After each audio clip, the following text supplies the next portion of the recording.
You're watching Rules of the Game with Bill Krug and Zach Farrell. Brought to you by these fine sponsors: Ace Cuts, Albert Sporting Goods, Hog Blaze Equipment Rental, Buffalo Wild Wing, Capability, Salina Cycle Center, Eagle Loan Company of Salina, Eagle 767, FCA, Fowler's TV, Freedom Marketing Strategies, Grand Lake Roofing, Guarneri's Pub and Pizzeria, JT's Brew and Grill, Larry Schaff Auto Sales, MHS Alumni Foundation, Miller Funeral Homes, Minster Bank, Neck and Back Pain Relief Center, Plus One Professionals Real Estate, Writer Rooters, Roots Pub, St. Mary's Foundry, Sean Barnett Electrical,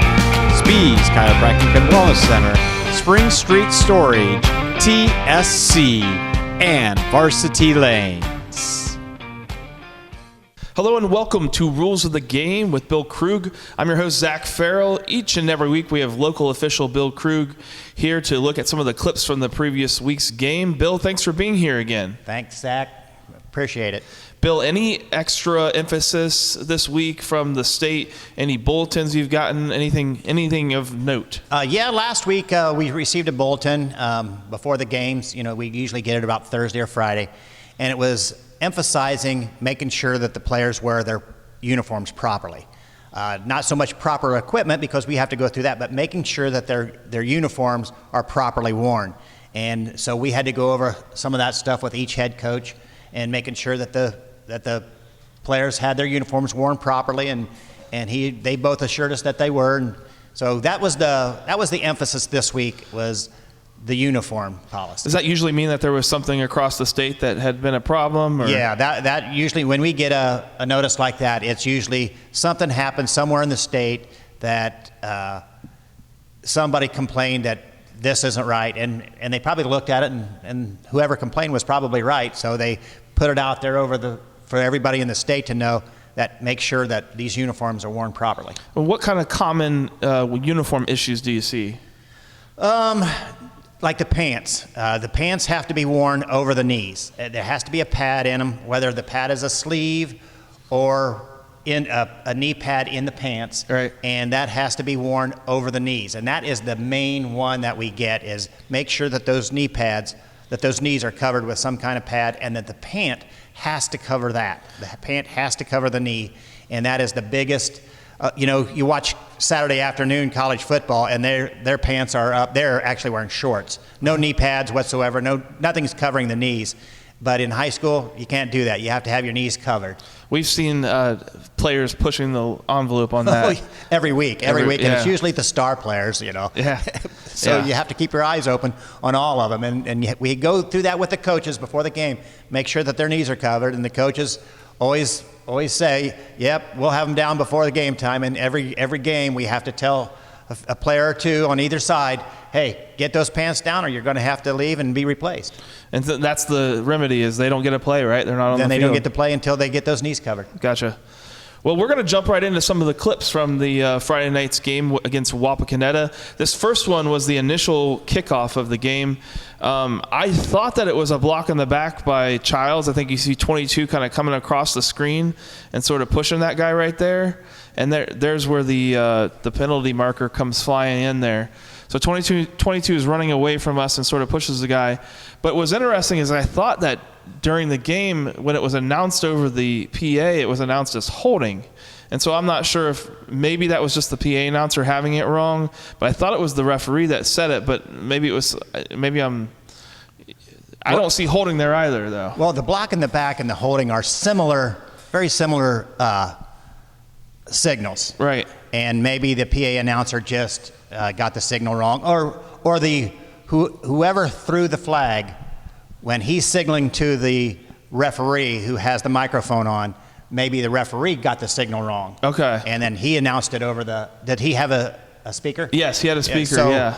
So it was probably the referee got the signal wrong from the official that called the foul, and that's that's probably why he called that holding. On there, see, a block in the back has to be block between the shoulders, below the neck, above the waist. And sometimes it's hard to tell. See, there it looked like he might have got him on the shoulder. Mm-hmm. And a good way to tell that is which way does the victim fall? Mm-hmm. Which way does the player fall? Did he fall forward or did he fall sideways? Right. And that pretty much tells you, did he get him on the shoulder or did he get him in the back? If he gets him in the back, he's going to fall face first. Yeah. But if he gets him on the shoulder, even if it's on the back side of the shoulder, he's going to fall towards the side. It looks like in that case that he didn't actually fall to the ground, but he definitely looked like he was pushed in the back the way he fell. So Then they got the call right. Right. This next play then was on I think it was nearly a touchdown or very close to a touchdown here, Wapakoneta's first drive. I just thought that number 50 for Wapak on their O-line might have got away with a hold here. I think he's the left tackle. The left tackle. So we'll see here. This was Wapakoneta had a empty backfield, and they ran a QB. Yeah, Oh, see, yeah. there's 50 right there on the left tackle. To me, that's a definite hold. He grabs him, turns and throws him down. That's a hold. And then lays on him afterwards too. Yeah. I So- mean, when he's going sideways and they're going down together, that defender didn't go down on his own. He was thrown to the ground. That was a huge play and a big. So he's taken down there right at the 1 yard line. Yeah. The quarterback. So might have gotten away with one on there. I guess. They did. This was the St. Mary's was going for an extra point, and they only had 10 men on their kicking team, so they called a quick timeout. I guess my question for you is that a penalty to only have 10 on the field? I know you can't have too many, but is there a penalty not to have enough? No, that's not a penalty. You have to have 5, and you have to have 5 on the line of scrimmage with the numbers between 50 and 79. Other than that, you just can't have more than 4 in the backfield. Okay. So as long as the Riders don't have 5 in that backfield, you can play with 7, Yeah. You have to have the 5 on the line and a quarterback to snap the ball to. You can play with 6 guys. Well, hopefully our football program never gets to the point where we have to play Yeah. with 7, but You can't go over 11. You can't go to 12, but you can't have more than 4 in the backfield. You used to have, when you played, it was probably you had to have 7 on the line of scrimmage. I think so. Yeah. That changed. You don't have to have 7 on the line of scrimmage, but you can't have more than 4 in the backfield. Okay. This next play was, I think, a pass over the middle by Wapakoneta, and there was no pass interference called right out there on the edge, on the far hash mark. Okay. It's one of those, bang-bang type of plays where the guy might have had his arm on the backside, but did a nice job of kind of swinging around the front there. Yeah. And it's obviously a little bit the difficult guy- from our angle here with the camera, but Yeah. Wapak certainly wanted a call, but I'm sure they did. But it doesn't look like if he did it, it wasn't too soon. Right. I don't think. Looks like good timing. Yeah, it does. Okay, so on this one then, this next play, number 58, which I believe is that right guard for Wapakoneta, I thought maybe he got away with the block in the back. I think this is another empty set for Wapakoneta in the QB draw. So watch the 58 right there. Yeah, it kind of does look like it, doesn't it? Oh, He's yeah. right on Compton's back, and that was their second touchdown long draw play. And see, that call right there, where's the point of attack? Yeah, Right there. He literally is right there, and I don't know. Where's the umpire? He's right behind Where's him. the back judge? Right. And what are they looking at? And the wing on the right side. All should be looking exactly at that spot. I mean, who they looking at? They're looking at the blockers. They're looking at holds, and he got out there. Now, that's a linebacker he's doing that to. Right. So he is no longer in the free blocking zone where he could do that to a defensive lineman that was in the free blocking zone up on the line of scrimmage. Oh, true. But that's a linebacker that he went out and got around and come back on. So, it looks to me that's where the umpire's looking too. Was he watching the ball carrier or was he watching the blocks? I hope for his sake he wasn't watching the blocks because I thought it was pretty obvious. So maybe he was watching the ball carrier on that. So Yeah. So that was the second one that I had saw on that same very similar play. Yeah, good catch. So this one was interesting. We'll let this play here because it's going to take a little bit. But this was a long pass play from Wapakoneta to their receiver that they had done very well with Bishop all night. And Trey Moore is able to catch up there and cause a forced fumble. And just wondered if you could see from that angle, did it look like, was he down before the ball came out, or did the ball look like it was moving before he was down? I couldn't tell on that. Let's rewatch that a little bit. I can't see the ball there. Yeah. That back judge is looking right at it. I literally can't see the ball when it comes out. Yeah. I think we were able to get a relatively good close-up on the Rhino Nation station broadcast, and I think it was pretty clear that the ball started to move while he was still standing or still running. Is it? Because it was kind of knocked out there. The back judge had a good look at that. He was right where he was supposed to be, and I think he was even on that side of the field where he had, when he got turned, he still had a good look at it. Well, we didn't have a lot of penalties this game, so I That's good. put some clips in here that thought we could check out. So Sure. We got a couple more clips. We're going to go to a quick commercial break. When we come back, we're going to look at the final clips from this game. We'll be back right after this.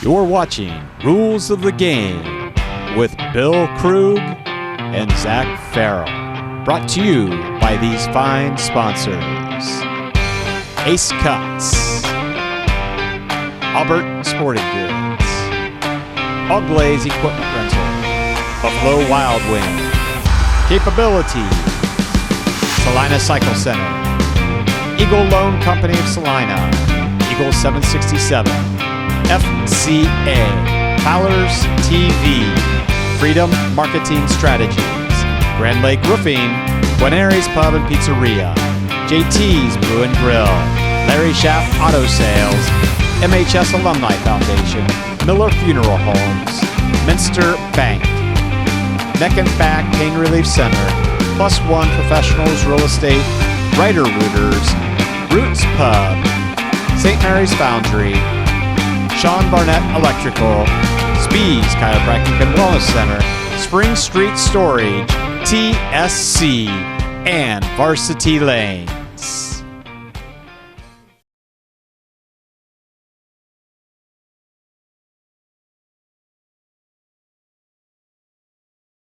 Welcome back to Rules of the Game with Bill Krug. Bill, let's look at some last couple clips here. So this was number 9 for St. Mary's. I thought it was a holding call against the receiver. Just want to know your thoughts there. Oh, yeah. Yep, he did. He turned him. If the guy's loose, that's a touchdown. I think we said during the game this was one of those good penalties to get. Oh, yeah. Because right. you prevented a touchdown. Yeah. Some penalties are good. Some penalties work out for you. And I think that one did. Is that holding or pass interference? That would be holding, because watch when it happens, the quarterback still has the ball in his hand. So defensive holding is when the ball, see, he doesn't have to let go of it. He now lets go of it, and the kid's already gone. So that's defensive holding. And if the ball's in the air, it would have been pass interference. And how far is a defensive holding? Defensive holding is 10 yards. Okay. Pass interference is 15. Right. And both are going to go from the line of scrimmage from the previous spot. And neither is automatic first down, right? Neither is automatic first down. We learned that earlier in the season, I think. Yep, I think we did go over it. I think we got another clip here for St. Mary's. The Caleb Schmidt's helmet came off. Okay. And so I just wondered, as an official, how do you handle this? Do you blow the play dead immediately? Do you let him keep running? Because he nearly took a very dangerous shot here. So his helmet's off, and then you can see they kind of, and it was very quick. I don't know if they would have been able to call it dead anyway, but helmet comes off right there at first hit, and then he gets tackled. Yeah, I don't think it came off until he was going down. So, but if the running back's helmet comes off, and say he's running in the open, yeah, you kill the play. I mean, it's a safety thing. Yeah. They're not allowed to hit him with his helmet off, but he can't continue playing with his helmet off. That's so it's kind of on both sides. It's on both sides. Don't hit him, but don't keep running. That's right. That's right.